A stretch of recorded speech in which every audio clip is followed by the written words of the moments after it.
రాత్రిపూట అపూర్వ, నక్షత్ర కలిసి బయటికి వెళ్ళడం చూసిన భూమి గగన్కి కాల్ చేస్తుంది. ఫోన్ లిఫ్ట్ చేసిన గగన్ విసుగ్గా ఇప్పుడెందుకు కాల్ చేశావు అని అడుగుతుండగా ఆ అపూర్వ, నక్షత్ర ఇప్పుడే ఇంటి నుండి బయలుదేరారు బావా అనగానే వాట్ అంటాడు గగన్. అవును బావా, మనం అపూర్వ కార్కి ట్రాకర్ పెట్టాం కదా, నాకు తెలిసినంత వరకు వాళ్ళు లిల్లీ దగ్గరికే వెళ్తున్నారు బావా అనగానే ఆ ట్రాకర్ ద్వారా అపూర్వ ఎక్కడికి వెళ్ళిందో ట్రేస్ చేస్తూ ఉంటాడు గగన్.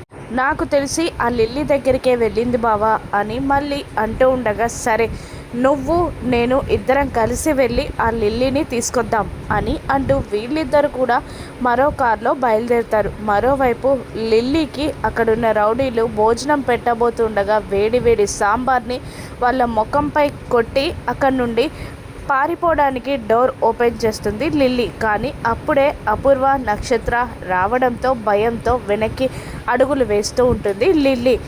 అపూర్వ లిల్లీని రౌడీల మీదికి తోసేసి రేపు దీన్ని 10 కోర్టులో సబ్మిట్ చేయాలి, లేదని ఏదైనా తేడా జరిగిందో మీ ఇద్దరిని చంపేస్తా అని బెదిరిస్తూ అపూర్వ, నక్షత్ర అక్కడ నుండి వెళ్ళిపోతారు. వాళ్ళు కాళ్ళు వెళ్ళేటప్పుడు గగన్, భూమి ఇద్దరు తల దించుకుంటారు వాళ్ళకి కనబడకుండా.